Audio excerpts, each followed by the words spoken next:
মাত্র ১১৩ রানের পুঁজি নিয়েও যে টি-20 ম্যাচ জেতা যায় সেটাই করে দেখালো দক্ষিণ আফ্রিকা। বাংলাদেশের বিপক্ষে গুরুত্বপূর্ণ এক জয় তুলে নিয়েছে প্রোটিয়ারা। শেষ ওভারের চাপ ধরে রেখে বাংলাদেশকে হারিয়েছে ৪ রানে। এদিন বোলিং বান্ধব পিচে দলের হয়ে ৪৬ রান করে ম্যান অব দ্য ম্যাচের পুরস্কারটি জিতে নেন এই ডানহাতি ব্যাটার।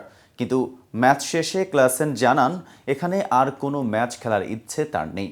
তার মতে শুধু তিনিই নন, কোনো ব্যাটারি এই মৃত্যুকূপে খেলতে চাইবেন না। এ বিষয়ে বিস্তারিত জানতে পারবেন খবরের বাকি অংশে। আর কেটিভি ক্রিকেট থেকে আমি মেহেদি হাসান আছি আপনাদের সাথে।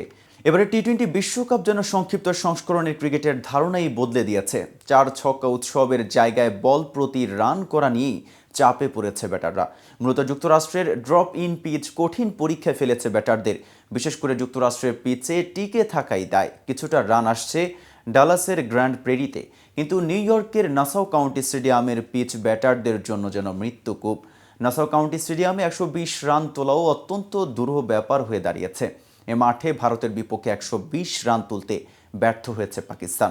দক্ষিণ আফ্রিকার বিপক্ষে ১১৪ রানও তুলতে পারেনি বাংলাদেশ। পিচ অনেক কঠিন হলেও দক্ষিণ আফ্রিকার জন্য এখানকার অভিজ্ঞতাটা একেবারেই খারাপ নয়। এ মাঠেই ৩ ম্যাচ খেলে সবকটিতে জিতেছে তারা, কিন্তু তারপরও এখানে আর কোনো ম্যাচ খেলার ইচ্ছে নেই ক্লাসেনের। সোমবার বাংলাদেশের বিপক্ষে ৪ রানের শ্বাসরুদ্ধকর জয়ের পর সংবাদ সম্মেলনে মুখোমুখি হন ম্যাচ সেরা হেনরি ক্লাসেন। এ সময় তিনি জানান বিশ্বের সব ব্যাটাররাই এখান থেকে পালাতে চাইবে।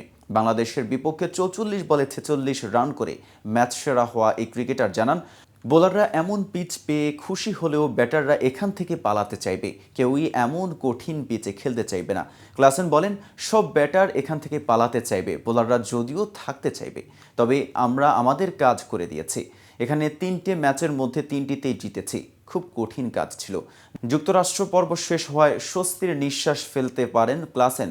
এমনিতে তাদের গ্রুপ পর্বের শেষ ম্যাচটি ওয়েস্ট ইন্ডিজ, এরপর সুপার ৮ সেমিফাইনাল কিংবা ফাইনালে উঠলেও আর এখানে ফিরতে হবে না তাদের, কারণ গ্রুপ পর্ব শেষের সবগুলো ম্যাচ অনুষ্ঠিত হবে ক্যারিবিয়ান দ্বীপপুঞ্জে। সো ভিউয়ার্স, আজকের এই ভিডিও দেখে আপনার কোনো মতামত থাকলে আমাদের কমেন্টস করে জানাতে পারেন। সাথে সাথে নিয়মিত ক্রিকেট আপডেট এবং ইনফরমেটিভ ভিডিও পেতে আমাদের চ্যানেলটি সাবস্ক্রাইব করতে ভুলবেন না। এতক্ষণ সাথে থাকার জন্য আন্তরিক ধন্যবাদ।